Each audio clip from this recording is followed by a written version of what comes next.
podcast today. We're going to be doing so. Rodney came back in the fall, and we talked about we previewed the NFL season. Sometimes we both were geniuses. Sometimes we were idiots, and that's the best part.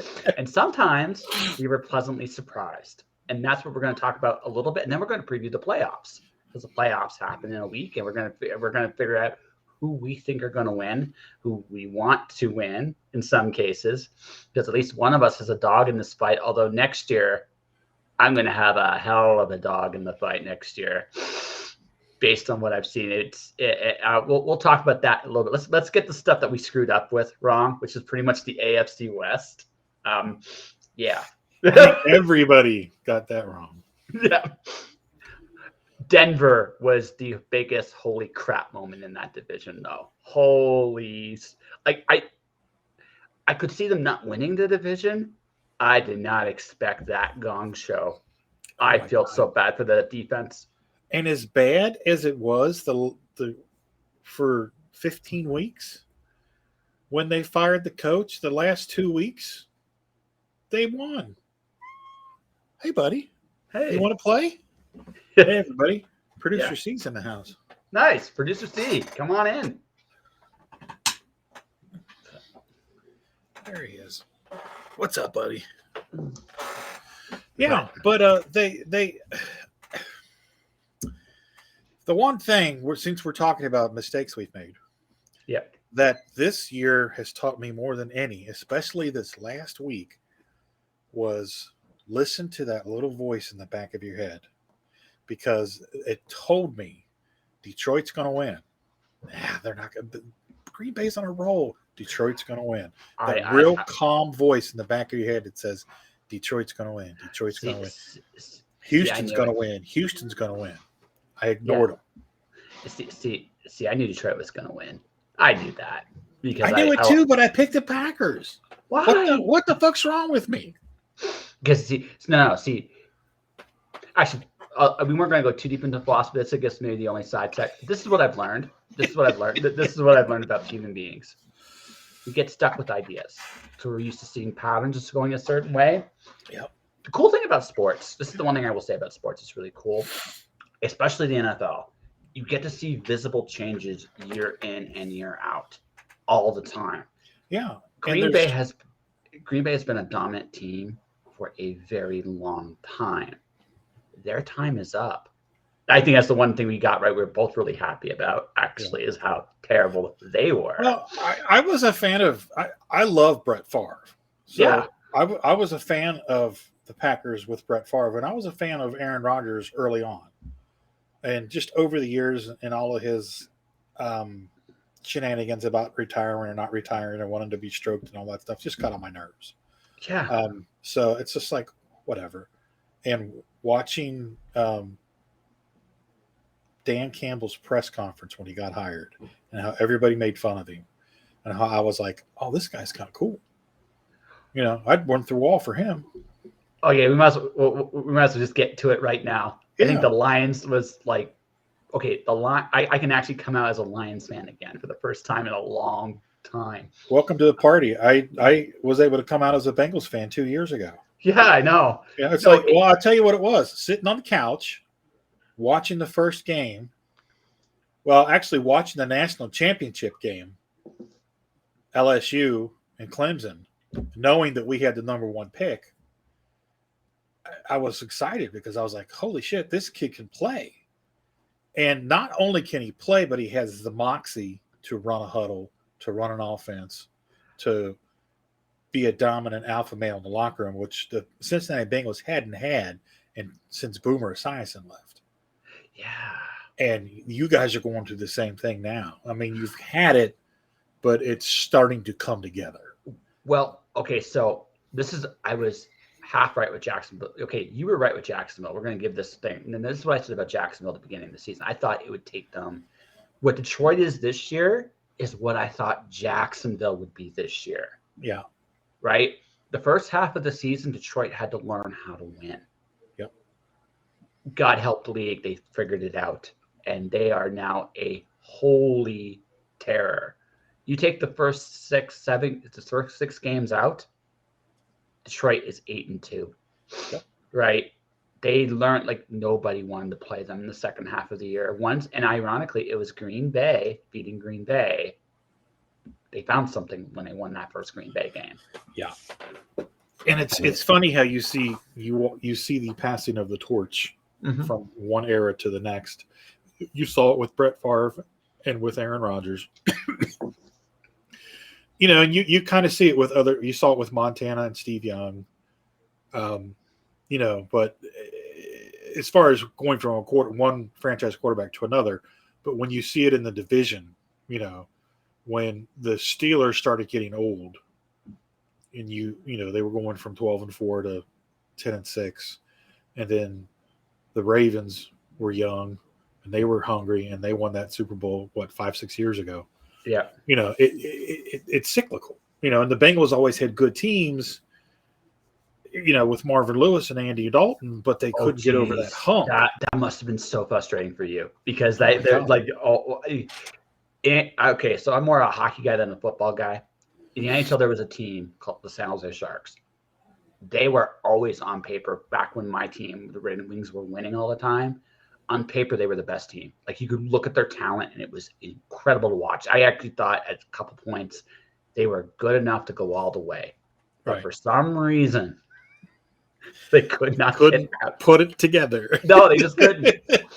And it was so frustrating to watch because you're like, you should be at the very least a conference finalist, right, playing for the cup. And that's what, like, Cincinnati during the Marvin Lewis, Andy Dalton years should have at least made one championship game. Just one. Well, they had the Steelers beat, and then. But the thing is, that's the first round, though. Like, Rodney, that was the first round. Like, oh, I know. That I mean, I would, as a Cincinnati fan, that's why you probably have less hair. You ripped it all out because, like, what the hell are you doing? Well, what was interesting for me is, I've used this analogy before. And we'll get a little serious here, but it's wrapped around football. I grew up with a stepdad who was an alcoholic and a drug addict, and he was a Jekyll and Hyde. And you never knew what you were going to get when he got home. So at a very early age, I cut my umbilical cord with him. I had no emotional detachment to him, and I didn't realize what I was doing when I did it. And I kind of got that way with the Bengals because it was 30 years of futility, and just out and out apathy from ownership. They didn't care. It was public knowledge that this was just a cash cow for them, and they didn't give a shit. The only time they cared was when it was time to get a stadium built on that riverfront, and they put together a winning team for a few years so the levy would pass and they'd get their new stadium. And I call it the palace of mediocrity. I called it that for years. Yep. So I adopted. I'm a Michigan Wolverines fan. Have been since I was 11 years old. So I remember when Tom Brady was at Michigan and when he struggled with Drew Henson and was trying to when he was trying to get the winning job from Drew Henson, and everybody was like, "Oh, Drew Henson's going to be the next big thing with the Yankees." Blah blah blah blah. And he went and he signed a contract with the Yankees, ended up playing for the Reds and never did anything. Here comes on his heels Tom Brady. And Tom Brady was a backup quarterback in New England. And I remember sitting on the couch at the studio. This was back at the first studio at the Congo. And we were watching that game against the Jets. And when Drew Bledsoe got knocked out and Tom Brady came in, I jumped up off the couch and I said, they're going to win this game. And all my friends were like, what are you talking about? There's no fucking way. Who the fuck's Tom Brady? I said, just wait. I know who Tom Brady is. And he took them down the field and they won that game. And he became Tom Brady. And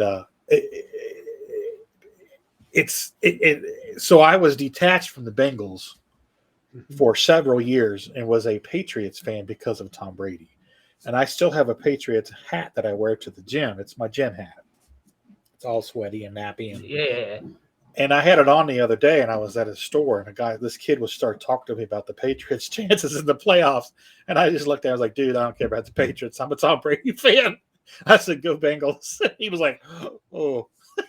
Well, let's be honest. Like they outperformed what I thought they would do in the regular season. But to be honest, New England was exactly what I thought they would be. Yeah, exactly. Like a hot, good defense, kind of low score. Although I gotta admit, the Vegas victory was the funniest thing I saw all season long. It was the funniest thing I'd ever seen in my life. I've never, like, folks, you gotta like there's you can actually watch it on YouTube. So all they had to do was down the ball. That's all they had to do, and it would have gone into overtime. I don't know why he was even running the ball. Yeah, no. Like, again, I don't know what they were. I don't know what they were thinking. No one knows. It is the weirdest play I've ever seen. So so this is what ends up happening. It ends up happening that they end up throwing it backwards for some strange reason. And you got to watch this play. We can't make this shit up. It ends up in Chandler Jones's hands. Chandler Jones is like, thanks, knocks down Mac Jones like he's nothing, and just runs into the end zone. And you look at this play. That was the best part, watching him knock Mac Jones down. No, I enjoyed that. Right. But again, it was just one of those moments where you just look at that and go, yeah, pretty much. Yeah. And I'm just like, what are you going to do? Now, like, again, weirdest play. It was the funniest thing I saw all season. And it was just like, you can't make this up. Like you legitimately could not make that play up in a million years. It's like, New England did this. New England. Right? Yeah. Right? Just not Jacksonville, not Houston, not It's Arizona. Something you would expect the Bengals to do. Well, now you might. When they were the Bungles. Yes, yeah. No. You got a legit shot this year. Like, the Bengals legitimately could win the Super Bowl this year. They have. I'll tell you what, they lost their center. He's not going to be out. He's out for the playoffs. Kappa. Yeah. So that's going to hurt. But you got here's your okay. So you have two advantages. Okay, you have the one guy that is used to getting hit. He doesn't care, and that's actually that might be to his detriment in a few years. But right this minute, it's to his advantage. This is a guy not afraid to get hit to make a play. Number two, he's the one guy Kansas City is scared shitless of. Yeah. Right? He's the one guy saying it because he's beaten them. You know what's funny is the way Pittsburgh used to get into Cincinnati's head. Yeah. I think Cincinnati is in Kansas City's head. Yeah. Oh, no. They can look Kansas City in the eye and beat them. Now, I don't know if you're going to beat Buffalo. The way things – the one really bad thing that happened this year, and this was the hit everybody knows, unfortunately, we'll never know if Cincinnati or Buffalo could have been the number one seed. Right. And we're not – like you said, there are more important things than a game. And we're going to say that right up front. We have a history of that in Cincinnati. I don't know if you're a college basketball fan, but way back when we were the number one seed going into the playoffs in the last game of the season. What was his name? Our number one player. He was the number one pick in the draft. I can't think of his name. Blew out his knee in the last game of the season. And then I think we won one game, and what's his name? He went and played for the Denver Nuggets. Oh boy. Anyway, but we were going to win the national championship. Yeah. And then, but this affected the playoff picture because the hit I'm talking about, folks. One of the players went down and did not get back up, and the game had to be thrown. And understandably so. I'm not arguing that. Unfortunately, it's created a very interesting dynamic in the AFC playoffs this year. Oh, yeah. Would Kansas City have been the number one seed had that game been able to somehow be played some other time? Well, that's the thing, No. If we would have beat Buffalo Monday night. And he might have. I honestly think he had a good shot. Yeah. He had a good shot. It was looking pretty good. But, I got to be honest with you. That was the one game I was rooting against you guys because because here's the thing. This is the only downside to Kansas City being number one. Buffalo and Cincinnati are going to have to play each other in the second round. Yep. Right. And the matchup's interesting there. They are better built to beat you, I think, than Kansas City is. Well, here's the interesting thing. Yeah. Monday night, 2 of their starting corners were out because of injury. Will they be back? Now, this all is assuming that we beat Baltimore next week, which I'm pretty sure you will. I hope so. I'm actually fairly certain. No, They play you tough. They play you tough, but I don't. Here's the thing. I don't even know if Lamar Jackson's coming back. Right. They say he is, but he hasn't practiced. And I understand that we weren't showing all of our cards in this game yesterday because we knew we were playing them next week. But it's the playoffs, so anything can happen. I worry. No, it's fair. Anything can happen, but I think you got Baltimore. I think you'll take them. I don't think they're strong enough to deal with you. I don't think Miami, which was the one I got right, that's the one that makes me look like a genius. But I don't think Miami's got the tools it takes to beat Buffalo right as presently constructed. Well, they also lost Tyreek Hill. Yeah, exactly. So that takes them down a couple of pegs. Yeah, I don't think there's too big of a fall off if Teddy can play, but can he play? That's the thing. Miami's on their third string quarterback as it stands right now. That's not good enough to beat Buffalo. It's just not.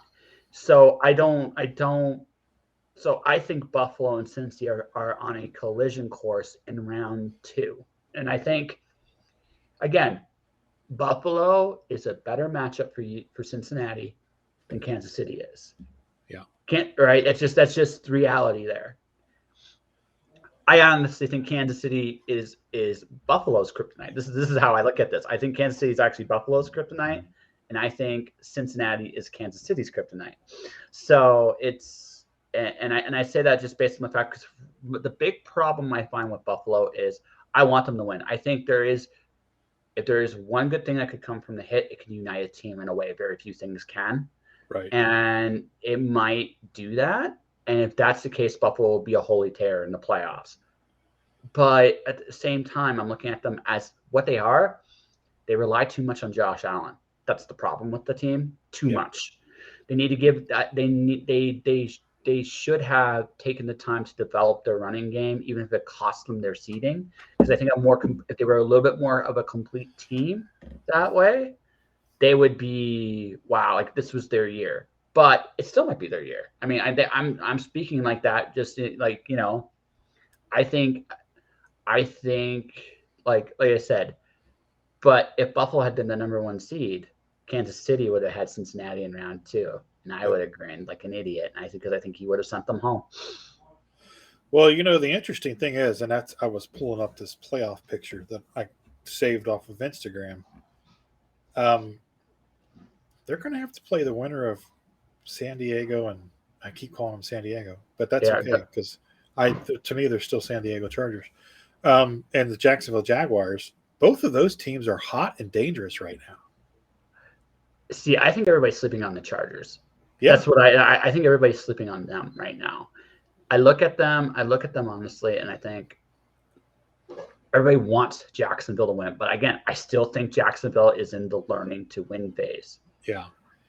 And I think the thing with the Chargers is the Chargers, other than the Bengals, are the only team that can keep up the scoring pace that Kansas City has. Yes, they can. And the thing is, in round 2, that's a workout for Kansas City. But here's the thing. Mike Williams screwed up his back again last night. Yes, he did. So is he going to play next week? Well, I think if the Chargers lose in the opening round, Staley loses his job. That's what I think. Which I kind of want because what's his nuts? Sean Payton wants that job. I know he does. Yeah. So I'm kind of rooting. I mean, I love San Diego. I love the city. I love everything about it. I love the Padres. I love the Chargers. And I've always liked Jacksonville, even when we were in the same division. I like them. Don't know why. I always have. This is an interesting game, but for San Diego's sake, I hope they lose so they can fire Staley. Yeah. So Sean Payton can move in there and take Josh Justin Herbert and make him the next Drew Brees. Not that he's not already on pace to be that, but he's got the talent. There's no question about it. I think the Chargers are a scary out for any team. I think Jacksonville gets sent. I actually think Jacksonville gets sent home in the opening round. I do. Well, here would be the biggest, ballsiest move of any franchise in the offseason. Is if the Chargers beat Jaguars and they lose to Kansas City, they still fire Staley. Yep. I mean, I would if it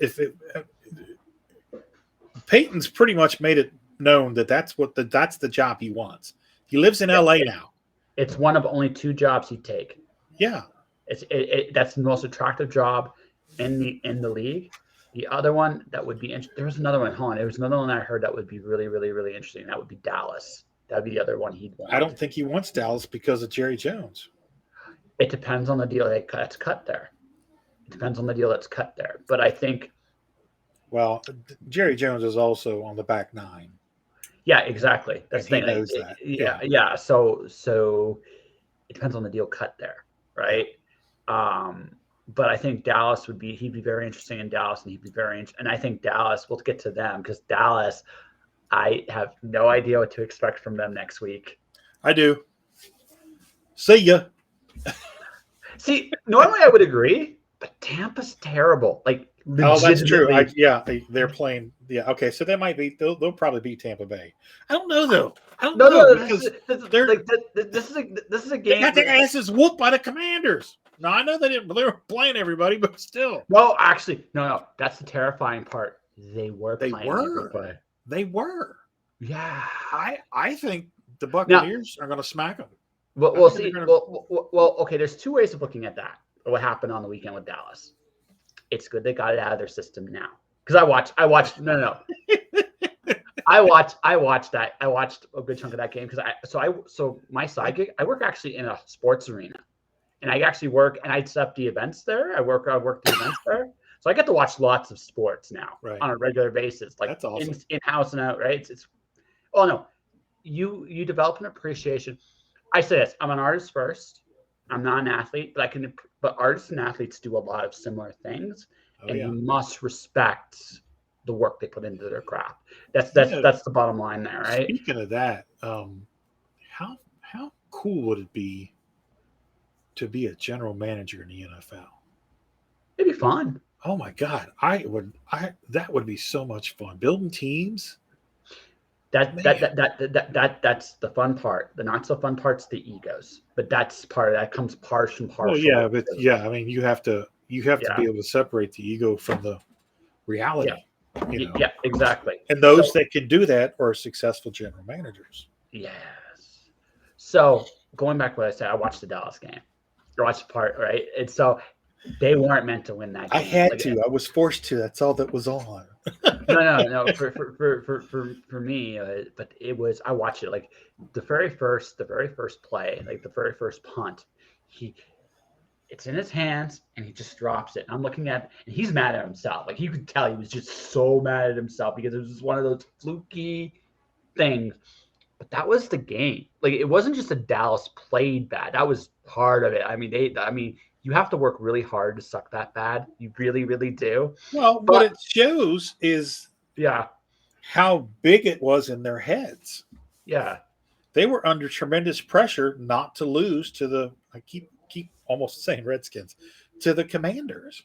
Yeah. And that's Dallas's 400-pound gorilla in the room. And the Commanders are a sneaky good team. They are. They are a sneaky good team. And so if they had a decent quarterback, they would be in the playoffs. They'd be dangerous. Yeah.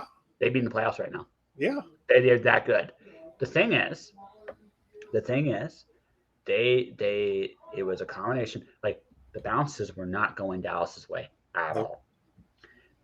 They sucked horribly. I couldn't believe the pick Dak threw. I couldn't believe it because it was like he literally almost did the play before. Like he did almost the exact same thing, and this defenseman was like, "Man, he's gonna do it again." And sure enough, he did. And I was like, what is this? Right? What is this? Like, how could you do that twice? Not once, but twice.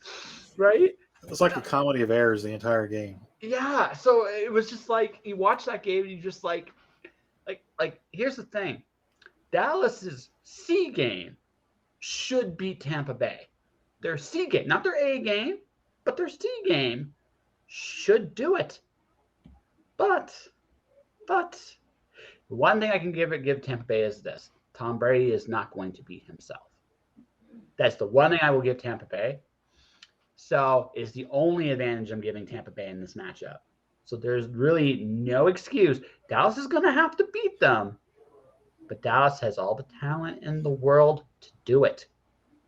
Right? So hopefully, now here's the thing. Hopefully, this was an aberration. It's not. It doesn't fill you with confidence going into the playoffs.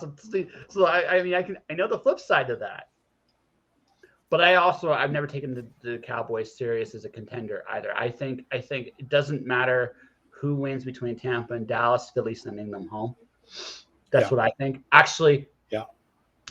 Okay, so my upset pick for the NFC is the Giants will beat the Vikings.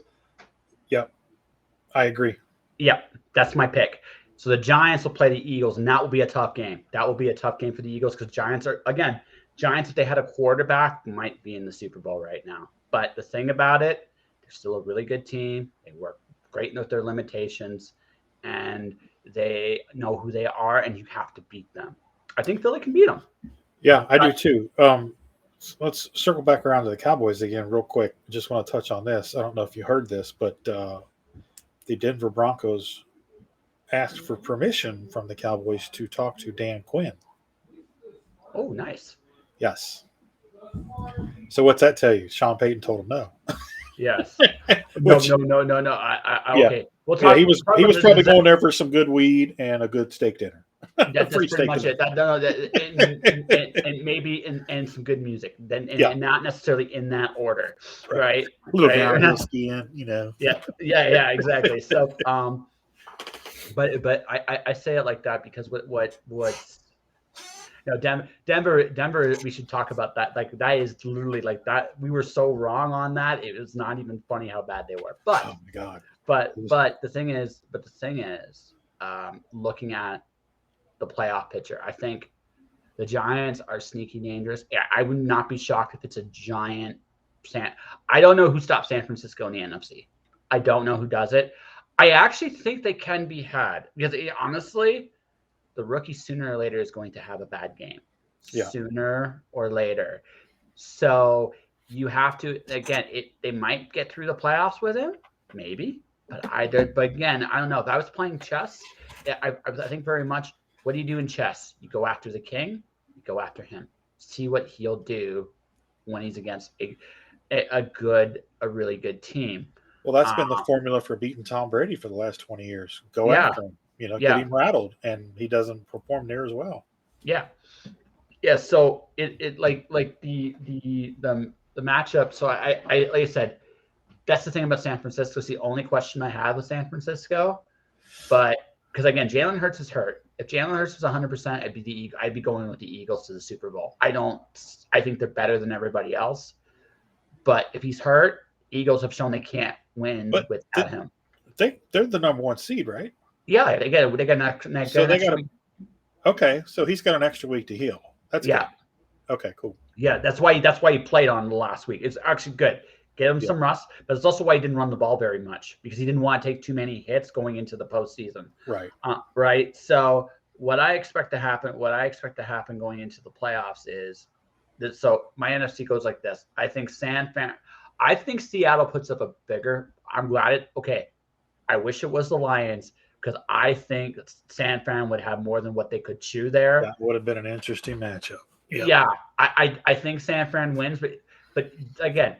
Detroit, I gotta mention this. They are probably the most fearless team in the NFL, and that is scary to play against. Oh yeah. And if it would have been Detroit, I think San Fran wins that game. But they're like, oh, thank God we only had to play them once, right? But like I survived it, and I didn't win. But Seattle, I think, is going to give them a better fight than people give them credit for. I would not be shocked if they pull up the upset.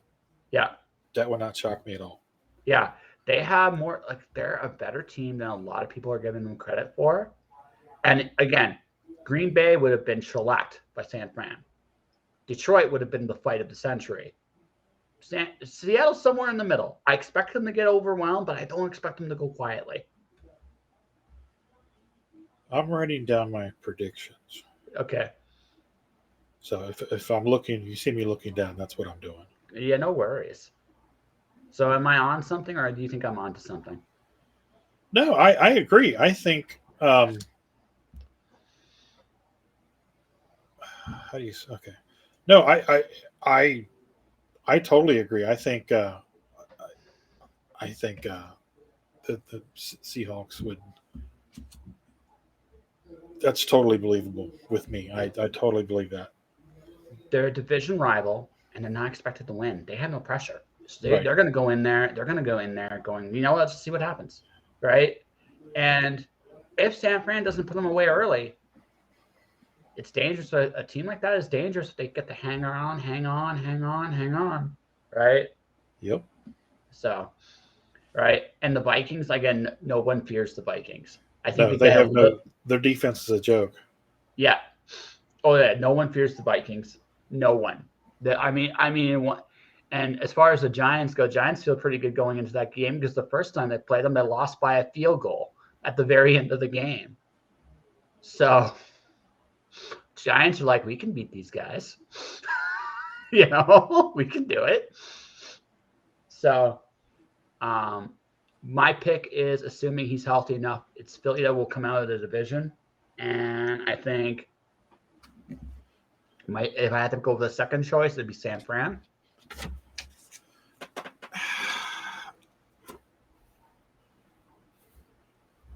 I'm going to go, and I don't know why. I get that little voice in the back of my head. I think it's going to be San Francisco. Okay. And I just did the AFC. I haven't done the NFC yet. I just think that that's the NFC. What we just did. The NFC championship is the Eagles and 49ers. Yeah. And I think the 49ers win a very close game simply because of their defense. Their defense is amazing. They're physical. And those two teams match up really well against each other. My question is how healthy Hurts is. But I also think there's no again, if you get to the championship game and you lose, there's no shame in that ever. Okay, now let me hit you with the AFC. And okay. I'm not being a homer. This is just my gut. I've got Buffalo beat Miami. I've got Cincinnati beating Baltimore. I've got Jacksonville beating the Chargers. Mm-hmm. I got KC beating Jacksonville. I've got Cincinnati beating Buffalo. Okay. And I've got Cincinnati in the Super Bowl again. Reason being, I think at some point the emotional level that Buffalo has been on for the last 6 weeks is going to cost them. Yep. And I think Josh is going to push too hard, and Joe Cool is as cool as a cucumber in every situation. Yep. And that's going to be the difference. This is why the Kansas City Chiefs fear them. And that's why they're going to beat KC too. Yeah. And I could see, wouldn't that be some shit? Cincinnati, San Francisco Super Bowl again. It's a bad matchup for you, though. That's the thing. It is. So we'll lose 3 Super Bowls to them. So, folks, the reason why it's a bad matchup for Cincinnati is because to beat Cincinnati, you have to be an incredibly physical team. Yes. Buffalo actually has the capability to be that physical, which is why Buffalo matches up better than Kansas City does against you. Buffalo's Achilles heel, they have 2. Their corners. Yep. Well, actually, they've got 3. Their corners, their lack of a run game, and Josh trying to do too much and making Well, a that's the mistake. thing. It ultimately comes down to this. Buffalo goes as far as Josh Allen can carry them. Exactly. The problem is you need to have a multi-dimension to beat a team like Cincinnati, to beat a team like Kansas City. You need to have a two-pronged attack, which is why you're rooting for Philadelphia, because they do have that two-pronged attack, but they're not as physical as San Francisco is. Right. Yeah. Because the way to beat Cincinnati is have a very physical defense that can destroy that offensive line. And unfortunately, which is down again. Yes. Because they lost their center yesterday. Yeah. So that means, yeah, they are a horrendous matchup for you. Yeah. You can beat them. It's not impossible. But yeah, that's not what you want to see at the other end of it. You don't want to see. Okay, the team Cincinnati wants to see from the NFC are Philadelphia. They want to see Minnesota. They would love Minnesota. Oh my Minnesota God! that'd be a gift wrap present. Yeah. You'd be like, I would. It's like, what happened? I think Rodney just needed to sit down and he probably grabbed the biggest pile of weed and booze and he's just going to enjoy this because it's going to beat the brakes off them, right? I don't know how, right? Because that's your dream. Actually, them or Tampa Bay would be your dream because it'd be like, I don't know how Tampa does it. So gut feeling, NFC. Do you think Dallas beats Tampa? Yes or no? I'm doing them right now, and I'm picking the Buccaneers. I can't blame you. Just because Dallas is Dallas, and you're going against a team that's been to the Super Bowl, that have made deep runs into the playoffs, and they're just nasty when they're firing on all cylinders, which they will be firing on all cylinders in this first round. See, it's going to go it's Tampa Bay is going to play either lights out and bitch slap Dallas, or Dallas is going to road truck them. It's going to be one of those two. I see it going a third possibility. Hear me out on this. See, I think Dallas's greatest enemy is Dallas. Yeah. And if I'm Tampa Bay, this is how I play this game. Just keep it close. Just keep it close. Because here's the bet. Who's more likely to screw up? Us or them? Right? I mean, Dak has more picks in 12 games than everybody else in 16 and 17 games. Yep. So one of the most important life lessons is it's not always about winning the game. Those are the hardest games to win, winning the game. It's about not beating yourself. Yep. Right? That's the real secret. Right. Again, I bring up the Lions a lot in this podcast, not just because I'm really happy about them, but it's also, if you watch them play, you have to beat them. Yep. And that is terrifying for a team. The guy that's still going to punch you from start bell, till the time expires, they're going to keep coming at you. You don't want to deal with that. That's because you can't beat them. You can survive them, but you can't beat them. Okay, so all right, hold on. Let's settle in. Let's settle in, folks. Okay. So you got San Fran going to take the Super Bowl then. Yep. Okay. Yep. They actually kind of deserve it, to be perfectly honest with you. They've had the talent to win for a long time. And they play better with Purdy than they did with Garoppolo, which is actually frightening. Yeah. Yeah, and right. I used to hate San Francisco because they beat the Bengals in 2 Super Bowls, but over the last 5 years, I've just really grown to like them because, one, I love John Lynch, and I like the way they've completely turned the franchise back around. I just have immense respect for them. That's why one of the things I like so much about the Patriots was the way they built the team, the way they ran the team. They didn't keep people too long. And, I mean, that's what Cincinnati's doing. It's going to be interesting to see who they let go at the end of the year. They still need to build a offensive line more. But Yeah. the reality of the situation is this is going to reinforce what happened last year with the Rams, which is this: if we can protect Burrow, he'll beat everybody, and that's just the reality of the situation. If it comes down to it, I could see Cincy do it. I want Cincy to do it. Of the three, actually, to be perfectly honest with you, this year I wouldn't mind seeing Buffalo do it. When we no, that's my predictions. I would like. Now, obviously, I want the Bengals to win, but if anybody deserves it, Buffalo deserves it. Yeah, not because of Hamlin. They deserved it before Hamlin. Yeah, no, they're due. They just they play too one-dimensional for you to believe they can beat any of the big teams, right? Right. At least 4 times. Like they're gonna have to go 4 times. They could do it once for sure, maybe twice, but sooner or later you're gonna play somebody where that's not gonna work. Right. And so this is what I got. So this is how I see it. I see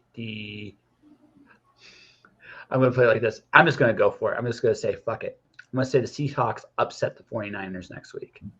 Okay. I say the Giants upset the Vikings. I say Dallas somehow does not beat themselves too badly. I think it's going to be a lot. That one's going to be a nail biter because of just how to put this, the comedy of errors. And I freely admit with the Dallas game, it could, like, the comedy of errors might cost them, and I will own it outright. Right? But that's in Tampa Bay, isn't it? Yes, it is. Yeah. Bring it, bitches.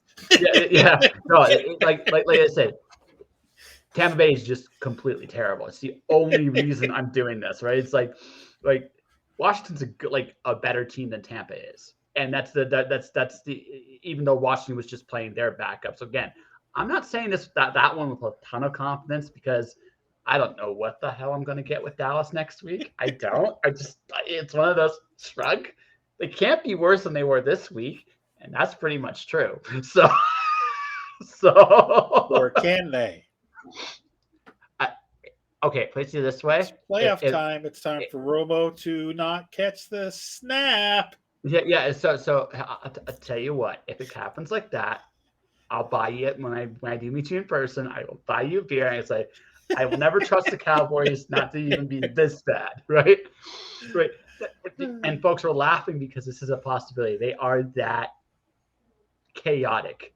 Their ceiling's ridiculous, but their floor is just like they are what they have always been since Jimmy Johnson left, and what they will always be until Jerry Jones is no longer in control. Mm-hmm. That's why when I was a kid, I used to love the Cowboys. When Jerry came into town and did what he did to Jimmy Johnson, I was done. I got you. Yeah. So I do not root for Jerry Jones for anything. So round 2, I have Philly sending Seattle home. Yeah. I have the Giants sending Dallas home. Yeah. Because here's the thing. Even I'm not stupid enough to bet on Dallas 2 weeks in a row.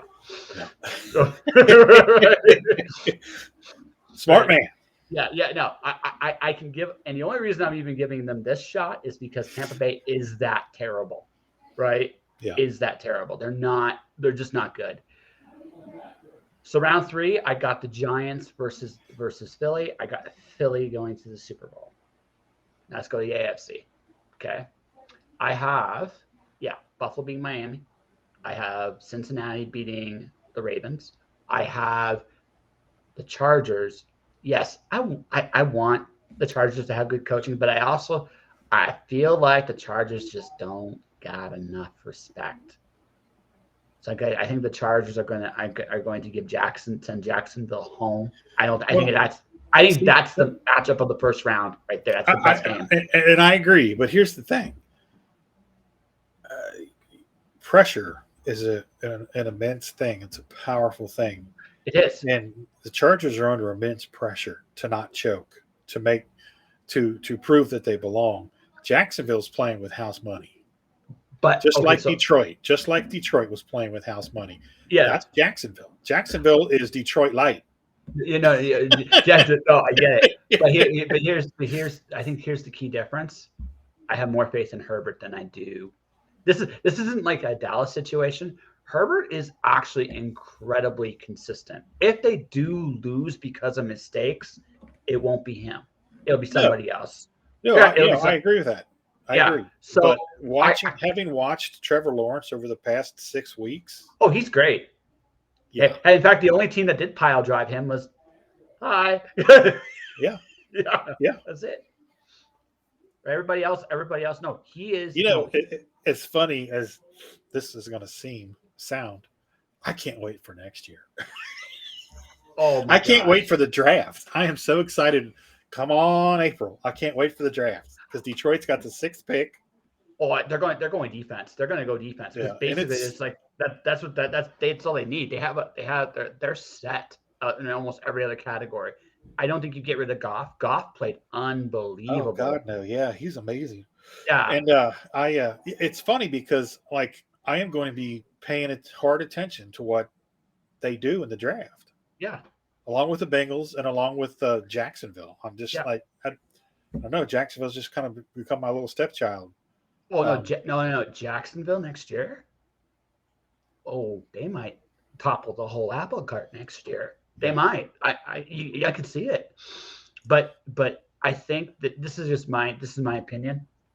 I think that's the game that can go either way, and I don't think anyone would be surprised if Jacksonville wins. No shock.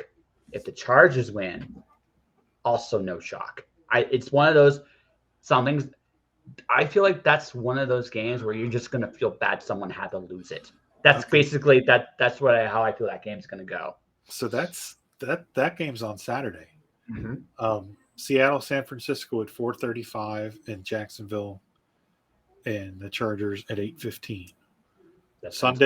Sunday's the Dolphins and Bills at 1:00, the Giants and Vikings at 4:40. And the Bengals and Ravens at 8:15 on Sunday. So that's Sunday Night Football. And then Monday Night Football is the Buccaneers and the Cowboys. Yeah, like that. Them boys and them Bucks. Let's and folks, I said the Dallas, and I'm just saying this straight up. I wouldn't make a bet. I wouldn't bet a quarter nickel on Dallas Tampa Bay. I wouldn't bet it. Right. One of those. I'll send them all running to the booth. Yeah. I wouldn't because watching what I've seen from them, you look at them, you're like, oh shit, how the? Well, and I think that's another team that the pressure is going to get to them. They are under so much pressure to not choke again.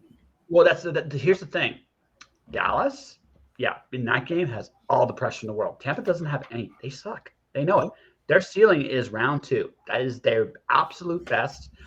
Philly will crush them. Like there's not a doubt in my mind. Minnesota is the only matchup I would give Minnesota an edge on. That one because Minnesota is just better. Like the Bucks are, how do we put this? They're the lemon of the group, and they know it. Right? Yeah, and it's why I'm so excited for next year because. Where's Brady end up? Does he end up in San Francisco? No. If they win the Super Bowl, why would they get him? They don't need him. Well, I know they don't need him, but no. But again, if you got this is something that Baltimore proved back in the day. You don't need a franchise quarterback to win a Super Bowl. Trent Dilfer. If San Francisco wins Brad this Johnson. year, Tom Brady to the Miami Dolphins. I like that. I don't know if that the only reason I don't know if that happens is because they kind of tried that and it kind of got punished for it. So I don't know because they broke the rules. Yeah, that way. Yeah. What the Raiders do is going to be very interesting. I don't see Tom going to that dysfunction. He's leaving dysfunction. He's not going to go to more dysfunction.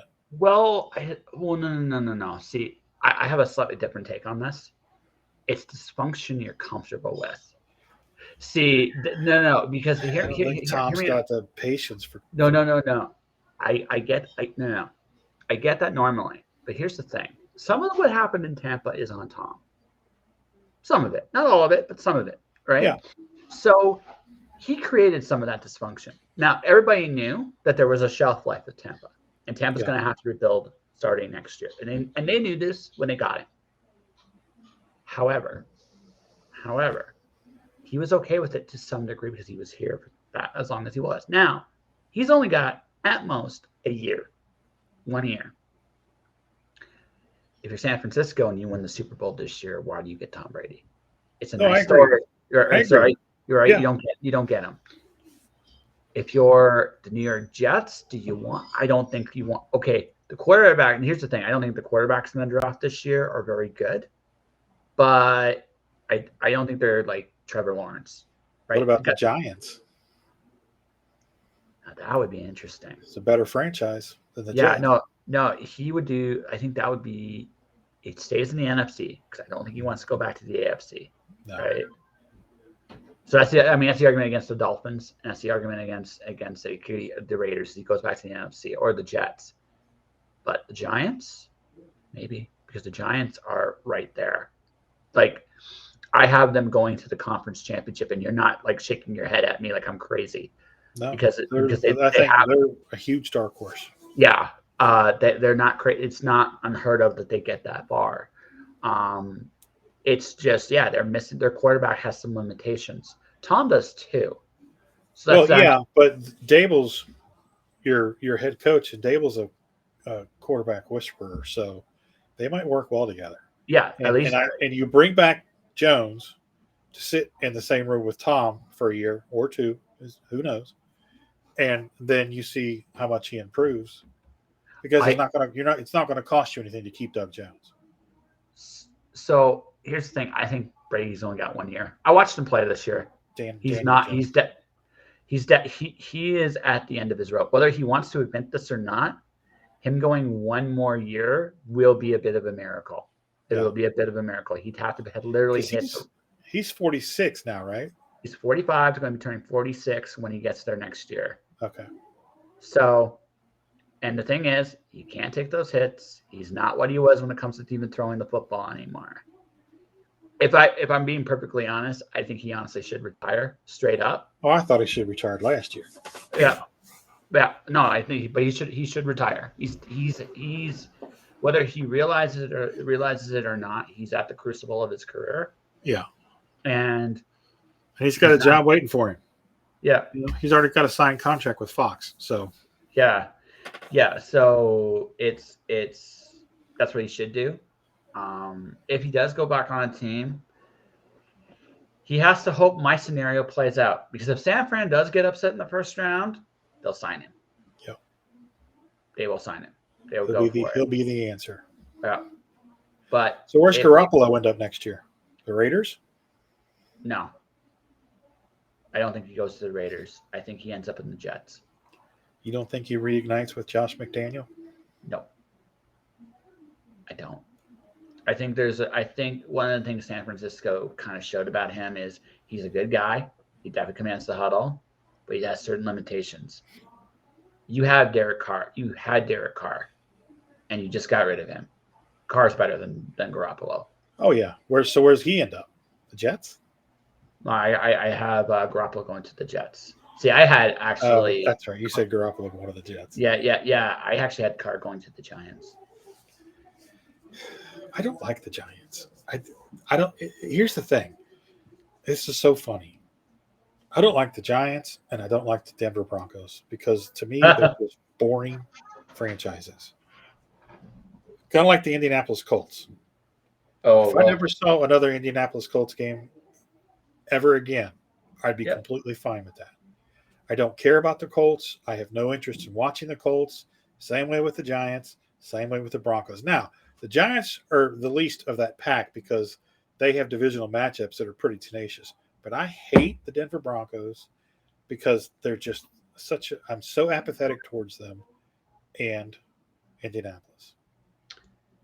Okay, let's get to the Denver Broncos, because that was wow. There's the only thing we could say that season for them was wow. Right? What the fuck, Ross? Well, here's the thing. He comes off so inauthentic. Well, here, let me touch on that real quick. I saw the video on Instagram today. Him going out to the midfield. He was with Herbert out in midfield, right? And they both knelt down and put their arms around each other's heads in prayer. Did you see him turn around and look at the camera? Did you see that?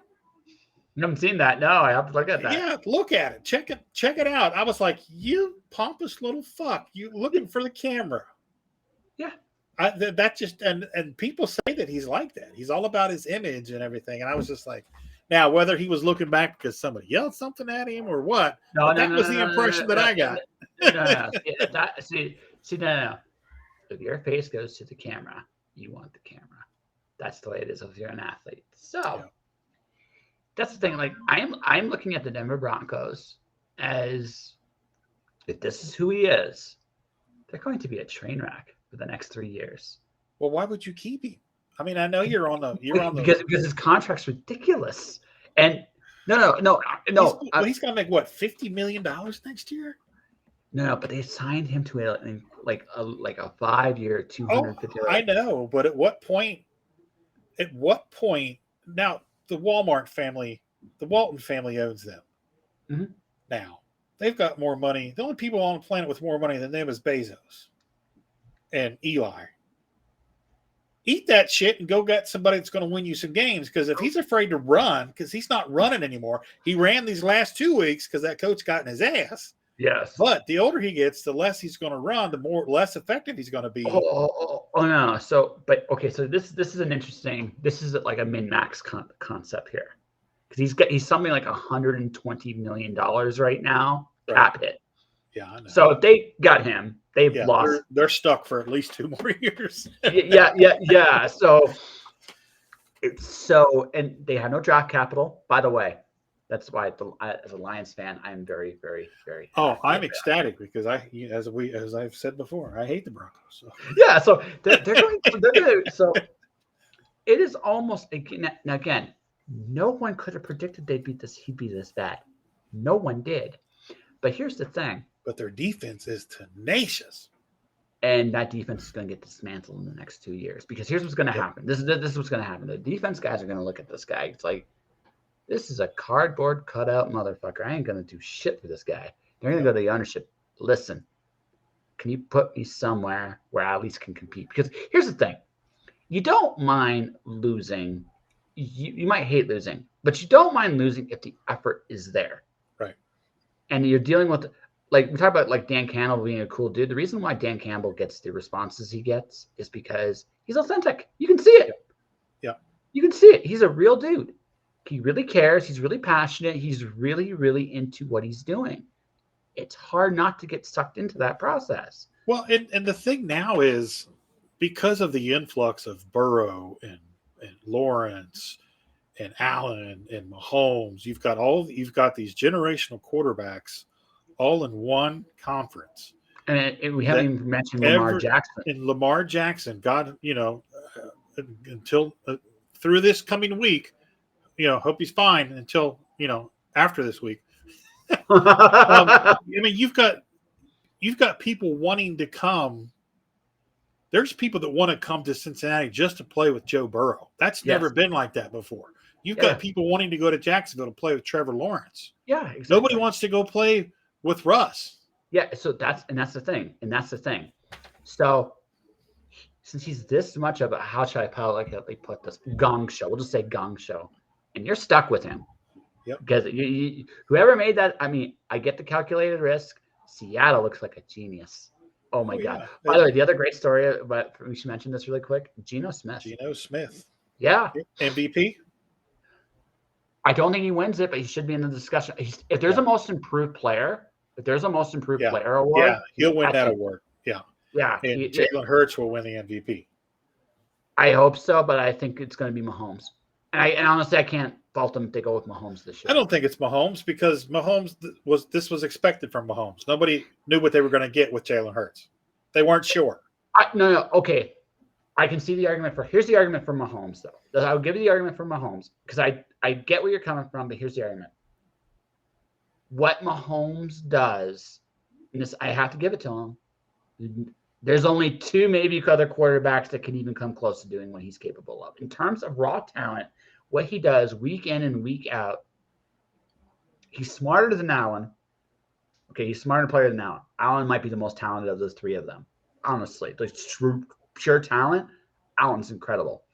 But what Mahomes can do, his IQ, the things he can pull off, the tricks he can do, and he's nearly like he doesn't quite have the poise of Joe Cool, but he's just about as fearless. So at some point you got to give the devil their due a little bit. And that's I don't disagree with any of that. And I have no problem if he would win it. Yeah. But here's the thing. To me personally, Hurts proved how valuable he was to the team when he got hurt. Because how they play, that whole dimension they have to their offense is not there when he's not in. And the fact is, they play harder. I saw one play yesterday with the Giants, and it was just showed how much he drives them. He gives it to one of his receivers. The Giants guy is on him. Like, he's got him. He just spins, throws the Giants guy off him, and then goes into the end zone. That takes a certain – again, you're fighting against grown men who are trying to put you to the ground. You have to be kind of vicious to be in this league to begin with. Yep. But at the same time, you don't go the extra mile unless you believe in the people around you. And that is Jalen Hurts' argument in a nutshell, which is why I really hope it's him that goes. Because I also think, honestly, to be fair, I'm okay with San Fran, but I like watching Philly play. Philly is they're complete. Like, they don't really have a weakness. You know what I mean? They don't. So, like, in terms of overall top to bottom, you look at the roster, the stat, everything like that. Cincinnati, you can make the argument about their offensive line. Josh Allen, there's no running game there. Kansas City, their secondary for wide receiver, like their pass defense is not very good. Going after the quarterback is not as good as it should be. You can't say any of that about Philadelphia. Philadelphia is good or great in every single category. Even San Francisco, as great as hellacious as that defense is, their quarterbacks are Achilles' heel. Yeah. Philly's got nothing. Like, you can look at them and say, if Hurts is hurt, injury derailed them. Not. You know. And I wish there was some way for to some machine or something that they could invent so everybody's healthy going into the playoffs. But that's a pipe dream. Oh yeah. Oh no, especially in this league, in this game, it's Kenyon Martin. Okay. Oh, okay. Kenyon Martin. Got it. UC player. Gotcha. Wasn't even thinking about it, and there it came. There it came. So looking at this honestly, like, that's why I want Philly to do it in the NFC, right? And then it might be, again, there's a little bit, right? But okay, so game of the first round, it's going to be Jacksonville and the Chargers. That's going to be the best game of the first round. I feel it. I think you feel it. I think the sleeper game is going to be Seattle and San Fran. If San Fran wins, no surprise, but I expect that to be a bigger nail biter than people realize. That's going to be a slobber knocker. Yeah. Yeah. Funniest game is going to be Tampa Bay Dallas, because who the fuck knows what you're going to get there. I'm bringing my popcorn because it's going to be a circus. Yes. If Dallas gets shellacked, I know you're going to contact me over on Facebook. You're going to be like, hey. I'm going to be lighting up your message. Be like, what the hell? You picked them. I'm like, yeah, I know. I told you I wasn't making betting any money. Like if someone goes to me, you want to bet? It's like, no, I don't. No, I don't. I don't have that much confidence in them. And I'm certainly not picking them the week after. I don't care who they play in the next round after that. They're if they make it to round 2, that's it. They're going home. Yeah. They're not going past round 2, right? So, yeah, San Fran. So you got San Fran winning the Super Bowl. I'm going to say I'm still gonna go. I'm okay. I'm gonna say Philadelphia, Cincinnati, Super Bowl, and I say okay. And if assuming everything's a hunky dory, picture perfect, I'm going to give it. I'm going to give it to Cincy. Yeah. Let's hope.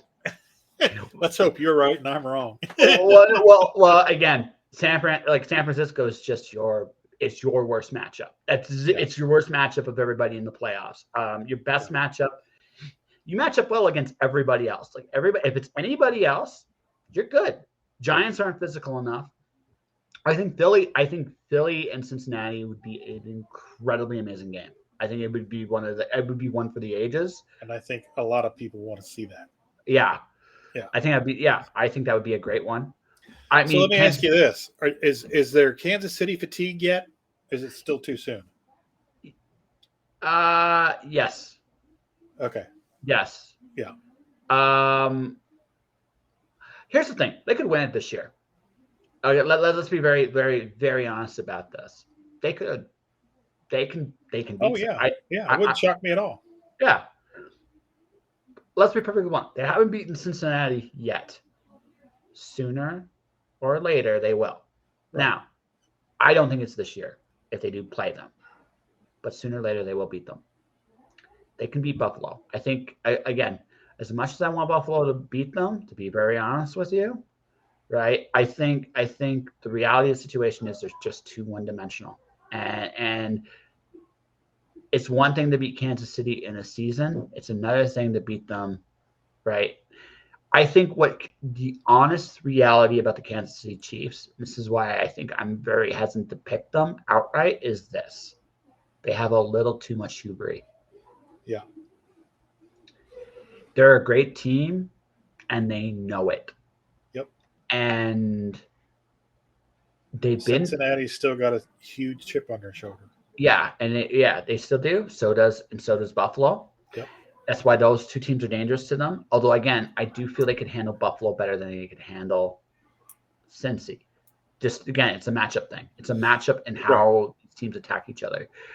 The reality of the situation is, though, I think this is what I noticed about Kansas City. You can frustrate Andy Reid. The way you attack Kansas City is actually to attack him. Because he's as clever as he is, he has a tendency to be too cute for his own good. Yes. Yeah. No, I agree. Yeah, that's the thing about them. I think if you catch them in the right moment, you can take them down. But again, but again, they're great, and they've known it, and they've earned it. Yes. Consequently, I honestly think they have a better chance next year than this year. And it's interesting that the reason why I say that is because they're going to address they're going to have to address their Cincinnati kryptonite somehow, some way. Again, and the way to do that is you become a little bit more physical, right? Yeah. Hey, Tina. Well, thank you. And that's a valid point. But yeah, Cincinnati's going to address their issues. Oh yeah, Buffalo's going to address their issues. Hopefully, Buffalo drafts a franchise running back. Well, here's the thing. Buffalo's at an interesting point. They're going to go through what Kansas City just went through, which is they're going to take a step back next year to rebuild and retool the team because of the cap. So I don't expect Buffalo to be in this position next year. I expect someone else to step up. Now, this is where the Jacksonvilles and the Chargers could very easily take that spot. Yep. Right? I could see that. Well, and to circle back around to the whole Andy Reid thing, I think that philosophy also reigns true with Mahomes. Mm-hmm. Because much like Brady, if you pressure Brady, he's not the same quarterback. If you get into Mahomes' head, he gets the yips. Yeah, he does. And you saw it last year. There was a 5-week period where he sucked. Oh yeah, he has those moments, and he does. He is capable of having one of those games, and he hasn't for a while. So in one sense, you could say he's due. right? In one sense, you could say he's due.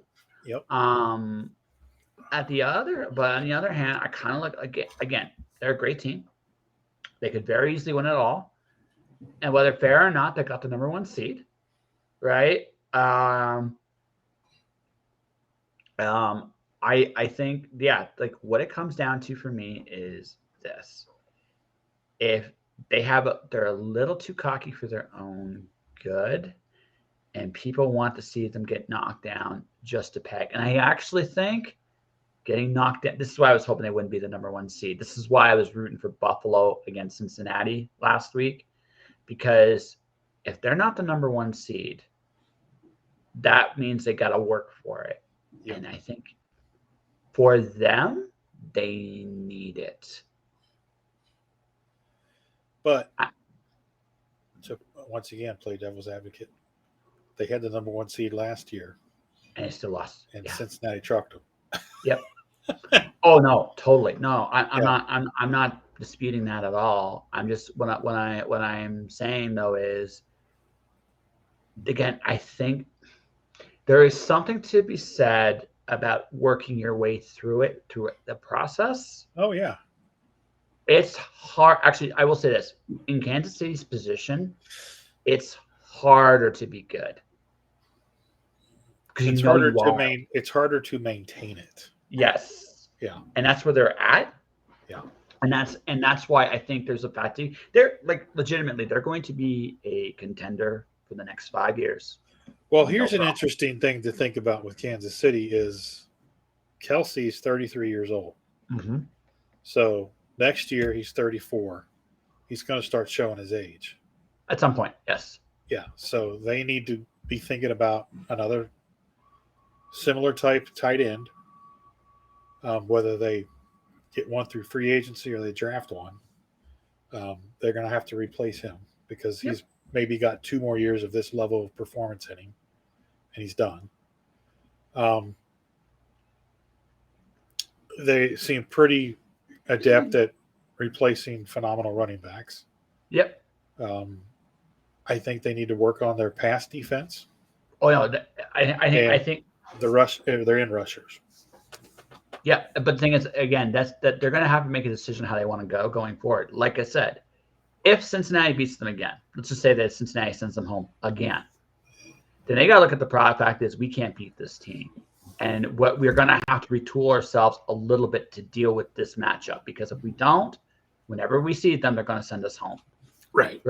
So I think that's the thing. If Cincinnati gets to them again, I'm going to take Cincinnati to beat them because, again, I have plenty of evidence to go by that. Right. So Cincinnati. So if they do, Kansas City is going to have to be very honest about who they are, who they can and can't be as they currently are constructed. If they want to get over that hump, they're going to have to make some adjustments. So now, if Kansas City does beat them this year, but again, it's been close every game. It's really close. If they do beat them this year, then that monkey's off their back, and then they don't have to worry about that particular part of the game and go forward. But again, you have to I think again, they're at that point where he's getting his money. He's going to start really getting his money next year. There's only going to be so many holes you can plug. Right. So you got to choose the holes you can plug. So if they decide, for example, if they decide that Kelsey is got 2 years left, but we can't get by Cincinnati, then they're going to have to focus on that side of the ball more than they're like. I don't think they have the luxury. They can choose one. I don't think they can choose two. Right. And Cincinnati's going to be in that boat in 2 years. Yeah, exactly. And Buffalo's going into that boat next year. Right. When Burrow starts getting his money. Yes. Because next year's his 4th year, so they're going to negotiate a good contract because I'm not like I said, because I know like pretty much every team in the league but Kansas City would take Joe Burrow over what they got. Well, yeah, and that's why they Mike Brown always said that he would never sell the naming rights to Paul Brown Stadium because that was his father. That's his father's name on the stadium. They sold the naming rights to Paycor so they could pay Joe Burrow. Yes. So they know what's coming and they're prepared for it. Yeah. They're gonna have to pay him because they know what they got there. So Yeah. So again, if you're Cincinnati, you're going to focus on the offensive line. You're going to focus on paying him, and you're going to try to keep a few pieces for him to work with. Because that's what happens with elite quarterbacks is they get to a point they lose some dimension in their attack, but the benefit is the overall team is still really good, and that's what's happening with Kansas City. Yeah. So, like I said, I think Kansas City has a better chance next year than this year. That's just my opinion. I think I'm going to be blunt. I think the Chiefs win it next year. Right? I think they get another title next year. I don't know. I think this team from Detroit's looking pretty saucy for next year. Oh no. Listen, man. If we get a Bengals Lions Super Bowl somewhere, wouldn't that be amazing? It might happen. It might. That would be beautiful. Right? I don't know. Again, I'm projecting a little bit. I'm assuming that Detroit's going to continue to improve.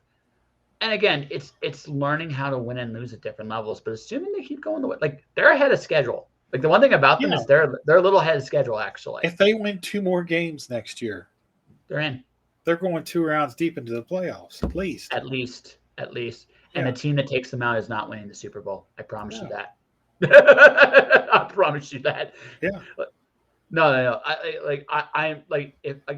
If it would have been the Lions against San Fran, just this hypothetically, you think San Francisco's looking forward to that matchup? No. Nobody wanted to play Detroit at the end of the year. No. Nobody. Yeah. Because you might be able to beat them. You might. Okay, I mean, this tells you something about the character scheme. They had nothing to play for in Green Bay. Right. They took them out. They walked in. Hutchinson got 12 and a half sacks for a rookie? Yeah, for a rookie. Did he? So was that his total? His final was 12 and a half? Yes. He got 2 sacks in the game against with Rodgers. And on top of that, I think the part that makes me go, Barry Sanders' record got broken for touchdowns. Yeah, but he had an extra game to do it. You know what? So yeah, I get that. It's still impressive. That's Detroit we're talking about. Yeah. So that's impressive as heck. And the thing is, he got cut from Green Bay. Why?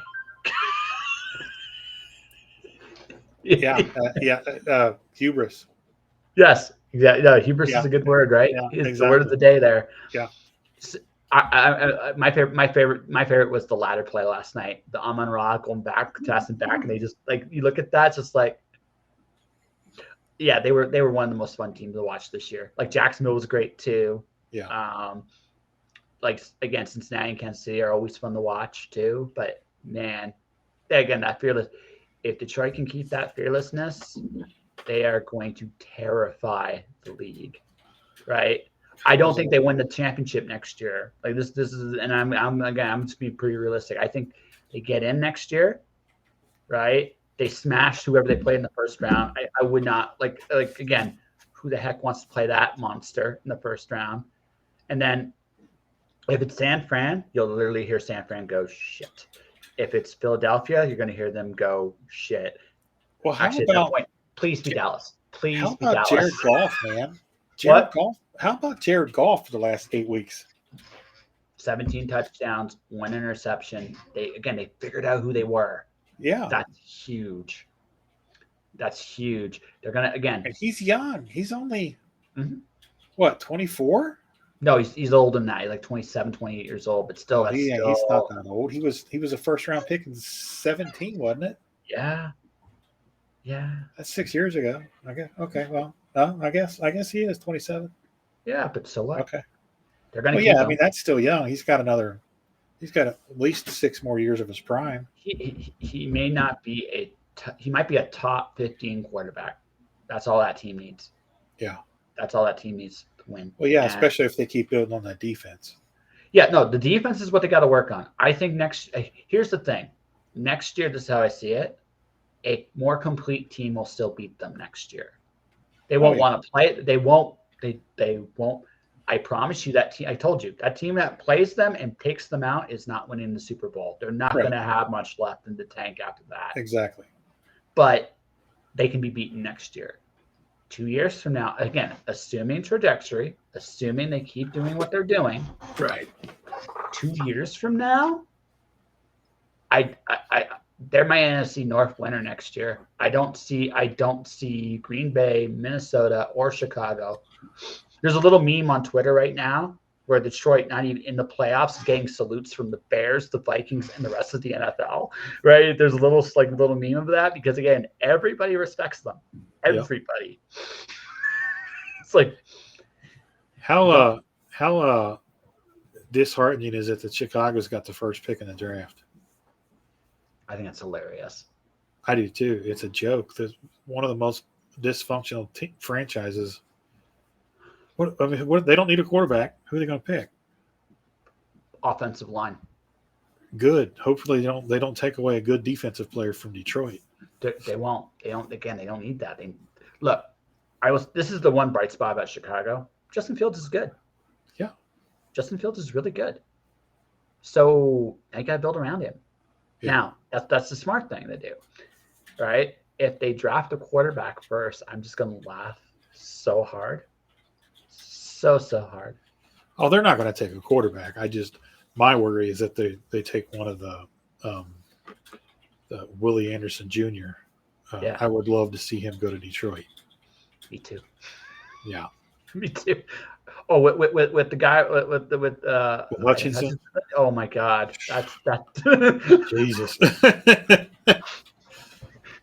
Yeah. You got angry. Hopefully he lasts till the 6th pick. He probably will. That's the thing. He probably will because every other team beyond Houston needs a quarterback. They're going to take a quarterback. Every other team needs something else. Well, all the other teams are going to go for quarterbacks too. So yeah, Detroit's going to go defensive edge rusher. They need an edge rusher, and they need another interior guy. And they need corners. Yeah, so that's their draft. They have 3 picks in the first 3 rounds. That's their draft. They're going to just pick all those guys up because they're and also just think about this. Okay. Get a veteran defensive guy to kind of man the station. And Detroit's going to be amazing. And again, Cincinnati's going to build their offensive lineup. They're going to, whether they pay them or whether they draft them, they're going to build their offensive lineup. Kansas City is going to again have to make a decision. And they're going to whatever decision they make. Again, it depends on what they do against Cincinnati. That's what Kansas City is going to do. Jacksonville is going to do the same thing. They're going to keep building that offensive line. The Seahawks is the only other team that might draft a defensive guy, and they are a pick ahead of us. But are they? They got one of the Bronco picks. Fuck, they'll take Anderson. But again, same thing. They have, or they might get a quarterback. This is interesting because Gino. Yeah, that's true. They might get they can go either way. Yeah. So the Rams played bad, just not bad enough, right? So,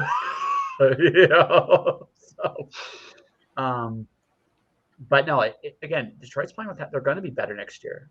Detroit's going to be better. Cincinnati's going to be better. Kansas City's going to be better. Jacksonville's going to be better. The Chargers are going to be better. Now, here's the more interesting question: does Lamar stay or go in Baltimore? Oh, I think he stays. You think so? I'm not sure. I hope he doesn't because that'd be good for us. Yeah, yeah. But then the division's yours for another couple of years, easy. But where's he going to go? I mean, well, there's plenty of places that need a quarterback, but the big problem Baltimore has is they need to get him some kind of wide receivers, actual play. They've never had wide receivers. That's what they need. I know. And so if you're Lamar Jackson, wait, hang on. I heard some people talking about no wide receivers don't want to go to Baltimore because of him. Yeah, because he runs the ball and they're not going to get their numbers. Yeah. So nobody wants to play with Russ. Nobody wants to play with Lamar, despite how awesome he is. Well, but here's the thing: he's got to evolve his game at some point. That's the issue, right? Yeah. He has to evolve his game because he can't keep getting hit like this either. So, but is he the same quarterback in the pocket? Is he going to be the same quarterback in the pocket? He has to be like Jalen Hurts, a hybrid. Yeah, that's what he has to become. And I think he's got everything I've seen about him. I like Lamar. Everything I've seen. I do too. I think he's amazing. Yeah, everything I've heard from him, he wants to win. Yeah. So I think he adjusts accordingly. Yeah, Baltimore's a really, really good, very well very well ran franchise. Yes, it is. Yeah. So, but here's the thing: there has to be a consensus somewhere between them, because here's the thing: he's got 2 more years playing like he is. 2 more. That's it. And if he doesn't adjust in 2 years, he's not going to. I give him 5 before he's out of the league. Yeah. Yeah, and that's, the interesting thing is, since he was drafted, those types of quarterbacks aren't being drafted anymore because they have a 4-year window of running the ball, and then they have to make adjustments. And more times than not, they're not the same quarterback as they were when they left the pocket. Yeah. Well, no, and that's the thing. You try, but the hybrid game is really smart. Again, you look at Philadelphia. You look at Philadelphia. It gives them a dimension to their attack that nobody else has, and that's why they're so devastating. Yeah. And he's got. The Redskins, when they were the Redskins, tried to do that with Griffin, but he just didn't have the frame. He was too skinny. He was too skinny. He didn't know how to slide. He didn't know how to slide, so he only lasted a year. Yeah. Year and a half. But Lamar's thicker. He's got a bigger frame, and he knows how to slide, and he knows how to get out of bounds. Yeah. No, it's the reality. It's the reality of the game, right? But that's the interesting other rumors. Like, where does he go? Because do you know where now? Lamar would be an amazing fit in San Francisco.